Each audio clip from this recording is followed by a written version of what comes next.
On April 20th, 1945, beneath the shattered streets of Berlin, the air is thick with damp concrete, tobacco smoke, and the constant vibration of artillery. Above ground, the German capital is collapsing beneath one of the most destructive bombardments in European history. Soviet guns fire almost without pause from positions only a few kilometers away, while the sky flashes with explosions that turn night into a flickering orange haze. Dust drifts from the reinforced ceiling of an underground complex buried several meters below the gardens of the Reich Chancellery. Electric lights flicker. Ventilation fans struggle against the stale air. Every distant detonation sends a faint tremor through the walls. Inside this maze of narrow corridors, steel doors, and cramped rooms, men and women move quickly but quietly. Military aides carry maps marked with positions that change by the hour. Telephone operators wait beside ringing switchboards linking what remains of Germany's collapsing command structure. Secretaries type orders that many recipients will never receive. Guards stand at attention despite knowing that the enemy is closing in from every direction. Few voices rise above a whisper. Every person underground understands that history is reaching its final act. At the center of this hidden world sits Adolf Hitler, physically diminished after more than 5 years of total war. Witnesses who had known him before the conflict describe a man transformed by exhaustion, illness, and immense psychological strain. His left hand frequently trembles. His movements are slower than they had once been. According to those present, he still studies military maps with intense concentration, issuing orders to divisions that often exist only on paper. Reports arriving from the front grow steadily worse, yet many instructions continue to assume armies possess strength they lost weeks earlier. The bunker itself feels less like the headquarters of a powerful empire and more like a fortress already becoming a tomb. Built from reinforced concrete designed to withstand heavy bombing, its thick walls shut out daylight, fresh air, and nearly every reminder of the world above. Time becomes difficult to judge. Artificial lighting never changes. Meals arrive according to schedule rather than sunrise or sunset. Those living inside exist in a permanent twilight where every hour resembles the last. Outside, Berlin is enduring devastation on an almost unimaginable scale. Buildings burn across entire districts. Bridges lie shattered. Tram lines are twisted beyond recognition. Civilians shelter in basements while artillery shells fall in relentless waves. According to wartime reports, hundreds of thousands of Soviet soldiers are advancing through the city's suburbs as German defenders, including regular army units, members of the Waffen-SS, police formations, and hastily organized Volkssturm militia, struggle to delay an overwhelming assault. Exact numbers remain uncertain, but historians estimate that well over 2 million Soviet personnel participated in the broader Berlin offensive, supported by thousands of tanks, self-propelled guns, aircraft, and artillery pieces. Far below the destruction, however, daily routines continue with surprising regularity. Food is prepared in small kitchens. Medical staff organize limited supplies. Messages are delivered through reinforced passageways connecting offices, sleeping quarters, communications rooms, and conference areas. Diesel generators provide electricity if external power fails. Water pumps operate constantly to prevent groundwater from flooding the structure. Every mechanical sound reminds those inside that survival depends as much upon engineering as military defense. Yet even this underground sanctuary cannot shield its occupants from reality. Communications fail with increasing frequency. Fuel shortages spread across Germany. Railway networks have been broken apart by years of Allied bombing. Entire formations disappear from situation reports. The map, spread across conference tables, grows steadily smaller as Soviet forces tighten their grip around the capital. The existence of such an elaborate underground headquarters raises an obvious question. Why had the leadership of Nazi Germany come to depend upon a fortress buried beneath its own capital? The answer stretches back years before Soviet troops entered Berlin, to a time when victory still seemed possible and air power was changing warfare forever. During the early years of the Second World War, Germany's leaders had little reason to believe they would spend months trapped beneath the earth. Blitzkrieg campaigns against Poland in 1939, Denmark and Norway in 1940. The Low Countries, France, and much of the Balkans appeared to confirm the effectiveness of rapid, mobile warfare. German headquarters often operated close to advancing armies, allowing commanders to direct operations from occupied territory rather than permanent defensive positions. Confidence remained high, and the possibility that Berlin itself might become a battlefield seemed remote. That confidence began to erode as the war widened. Britain's refusal to surrender after the fall of France marked the first major disappointment. The failure of the Luftwaffe to achieve lasting air superiority during the Battle of Britain prevented the planned invasion of the British Isles. Instead of ending quickly, the conflict entered a prolonged struggle that demanded vast industrial resources, enormous manpower, and increasingly sophisticated technology. The invasion of the Soviet Union in June 1941 initially appeared to restore German momentum. Operation Barbarossa involved more than 3 million Axis troops crossing one of the longest front lines in military history. Enormous territories fell during the opening months, and millions of Soviet soldiers were captured. Yet the campaign also exposed the limits of Germany's logistical system.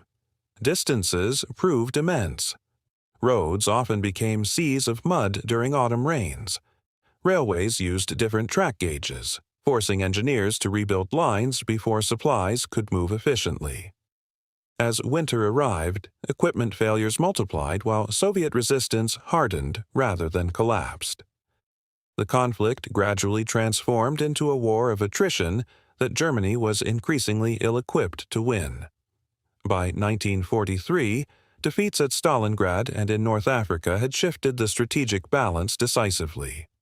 Allied bombing campaigns expanded dramatically, striking industrial centers, railway junctions, oil facilities, and eventually the heart of Berlin itself. Thousands of high-explosive and incendiary bombs fell upon the capital over the course of repeated raids. Civil defense systems improved, but no city could escape sustained aerial bombardment indefinitely. These attacks forced German planners to rethink how government and military leadership could continue functioning during air raids. Existing shelters designed for civilians offered protection against fragments and collapsing buildings, but directing a modern war required secure communications, protected conference rooms, electrical power, ventilation, water supplies, and space for dozens of staff working continuously. The answer was not simply a shelter. It had to be a self-contained command center capable of surviving direct attack while maintaining control over military operations. Deep beneath the Reich Chancellery, engineers began creating exactly that. Few people at the time realized that the reinforced chambers taking shape beneath Berlin would one day become the final refuge of the man who had unleashed the deadliest war in human history, or that those silent concrete walls would witness the last days of the Third Reich itself. The first underground shelters associated with the Reich Chancellery were constructed before the war, but they reflected the assumptions of an earlier era. Air raids were expected to be limited, brief interruptions rather than an existential threat to the German state. As Allied bombing intensified and the conflict spread across Europe, those assumptions no longer held. Berlin required something far more substantial. The result was a complex of reinforced bunkers that evolved over several years, eventually becoming one of the most heavily protected command centers in Nazi Germany. The structure most closely associated with Hitler's final days was known as the Führerbunker. It was completed in 1944 beneath an earlier shelter called the Vorbunker, creating a two-level underground complex beneath the gardens of the Reich Chancellery. According to architectural records, the lower bunker lay roughly 8 to 9 meters below ground level. Reinforced concrete walls and ceilings measured several meters in thickness, designed to withstand the heaviest conventional bombs then available. Massive steel blast doors separated one section from another, while stairways linked the upper and lower levels. It was less a palace beneath the earth than a carefully engineered survival machine. Engineering such a structure presented considerable challenges. Berlin's high groundwater level meant that excavation required constant pumping. Waterproofing systems had to prevent seepage from slowly flooding the underground rooms. Powerful pumps worked continuously, and maintenance crews monitored them around the clock. Even during the final weeks of the war, when almost every other system in Germany was beginning to fail, keeping water out of the bunker remained essential. A failure of those pumps would have made parts of the complex uninhabitable within a relatively short time. Electricity represented another critical concern. The bunker relied primarily on the city's power grid, but engineers also installed diesel generators to provide emergency electricity if outside supplies were interrupted. Ventilation systems drew fresh air through protected intake shafts equipped with filters designed to reduce smoke and debris entering after nearby explosions. Without constant circulation, dozens of occupants living underground would quickly have exhausted the available oxygen and filled the confined spaces with heat, moisture, and carbon dioxide. The steady hum of fans became one of the defining sounds of life beneath Berlin, almost as constant as the distant thunder of artillery. The interior reflected function rather than comfort. Narrow corridors connected small bedrooms, conference rooms, communications offices, kitchens, bathrooms, storage areas, and medical facilities. Hitler's personal quarters consisted of relatively modest rooms by the standards of a head of state. There was a bedroom, a sitting room where he met visitors, a study, and adjoining accommodation for his companion, Eva Braun. Secretaries occupied nearby rooms, allowing them to type orders at almost any hour. Elsewhere, military staff crowded around maps illuminated beneath electric lamps, tracing front lines that seemed to contract with every passing day. Communication formed the nervous system of the bunker. Telephone exchanges linked Berlin with surviving army headquarters across Germany and occupied Europe. Radio operators attempted to maintain contact even as Allied bombing repeatedly damaged transmission networks. Couriers carried written orders through streets increasingly swept by artillery fire. Yet technology could only compensate for military collapse to a limited extent. Messages often reached commanders whose units had already been destroyed, cut off, or forced into retreat. According to surviving operational records, the gap between orders issued in the bunker and realities on the battlefield widened dramatically throughout April 1945. Life underground developed its own strange rhythm. Artificial lighting erased any natural distinction between day and night. Meals followed scheduled routines despite the chaos overhead. Hitler remained a vegetarian, and cooks continued preparing simple vegetable dishes whenever supplies permitted. Fresh food became increasingly scarce as Berlin's transport network disintegrated. Those living inside depended upon stored provisions brought into the bunker before Soviet encirclement tightened completely. Exact inventories have not survived in full, but wartime accounts suggest that rationing became steadily more severe during the final weeks. The psychological effects of prolonged confinement proved profound. Witnesses later described an atmosphere of exhaustion, tension, and growing resignation. The bunker protected its occupants from bombs, but it also isolated them from reality. There were no windows. Fresh air arrived only through mechanical systems. The smell of diesel fuel, damp concrete, tobacco smoke, perspiration, and cooking lingered throughout the corridors. Every explosion overhead reminded everyone that an entire city continued to fight and die only a few meters above their heads. Among those present were military officers, administrative staff, physicians, secretaries, orderlies, guards, and members of Hitler's personal entourage. Individuals such as Martin Bormann, Joseph Goebbels and his family, General Hans Krebs, General Wilhelm Burgdorf, Hitler's physician Ludwig Stumpfegger, and secretaries including Traudl Junge all spent time within the complex during its final phase. Their memoirs and post-war testimonies provide many of the surviving descriptions of daily life, although historians continue to compare these accounts carefully because memories recorded after the war sometimes differ in important details. Above ground, the military situation deteriorated with astonishing speed. On April 16, 1945, the Soviet Union launched the Battle of Berlin with one of the largest offensives of the entire war. Marshal Georgy Zhukov's 1st Belarusian Front attacked from the east, while Marshal Ivan Konev's 1st Ukrainian Front advanced from the south. Together with other Soviet formations, they brought overwhelming numerical superiority in manpower, artillery, armor, and aircraft. German defenders fought fiercely in many sectors, but years of attrition had exhausted the Wehrmacht. Fuel shortages left many vehicles immobilized. Ammunition stocks dwindled. Replacement troops were often elderly men, teenage boys, or hastily assembled militia with minimal training.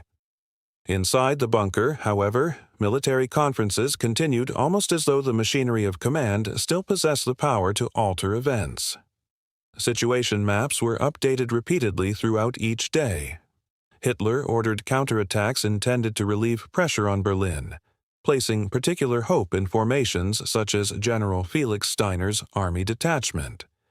Yet historians agree that many of these units lacked the manpower, equipment, or operational freedom necessary to carry out the missions assigned to them.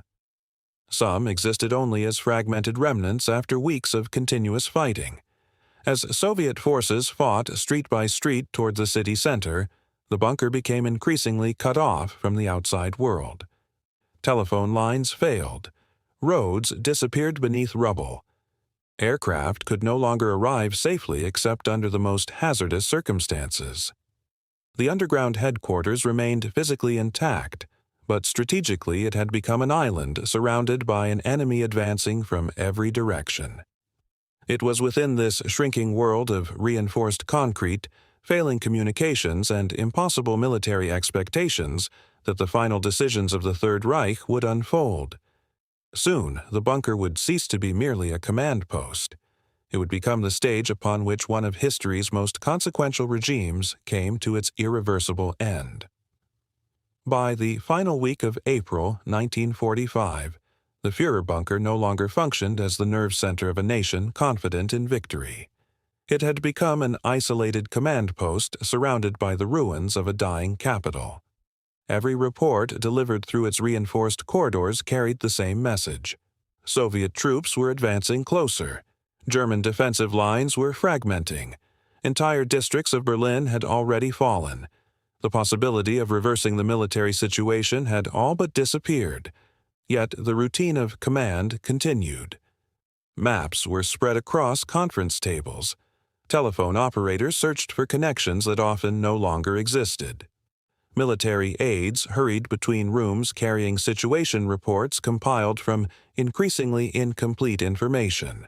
According to surviving records, Hitler still held daily military conferences, examining unit positions with remarkable attention to detail, despite the fact that many formations had ceased to function as organized fighting forces. One of the bunker's most remarkable achievements was not military, but engineering. It continued operating beneath conditions that would have crippled many ordinary buildings. Reinforced concrete absorbed the shock of nearby explosions that shattered structures above ground. Pumps worked continuously against Berlin's groundwater. Diesel generators stood ready whenever external electricity failed. Ventilation systems filtered air through protected shafts while maintaining a breathable atmosphere for dozens of occupants. The complex demonstrated the extraordinary level of engineering invested in wartime command facilities. Like the hull of a ship keeping out the sea, every mechanical system depended upon the others. A single major failure could have rendered the bunker uninhabitable. Despite this impressive construction, no bunker could solve the problems unfolding beyond its walls. Germany's transport network had been devastated by years of strategic bombing. Oil production had collapsed following sustained Allied attacks on synthetic fuel plants and refineries. Railway lines leading into Berlin had been severed or heavily damaged. Ammunition, food, and medical supplies became increasingly difficult to replace. Even perfectly transmitted orders could not create tanks without fuel or divisions without soldiers. The atmosphere inside grew steadily more oppressive. Artificial light remained constant while the distinction between day and night almost disappeared. Secretaries later recalled working until exhaustion, typing orders, memoranda, and political statements that reflected an administration struggling to preserve the appearance of authority even as its territorial control vanished. Meals became simpler as supplies diminished. Sleep was repeatedly interrupted by the deep concussion of Soviet artillery, whose shells now landed only a short distance from the Reich Chancellery. Hitler himself appeared increasingly detached from the realities confronting his commanders.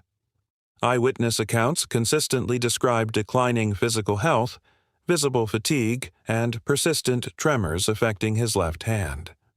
Historians continue to debate the precise causes of these symptoms, suggesting possibilities including Parkinsonian illness, the cumulative effects of stress, or medication prescribed by his physician, Theodor Morell, who had departed Berlin earlier in April. There is no surviving evidence confirming every aspect of his medical condition, but witnesses broadly agree that the energetic public figure of the late 1930s had been replaced by an exhausted and visibly aging man.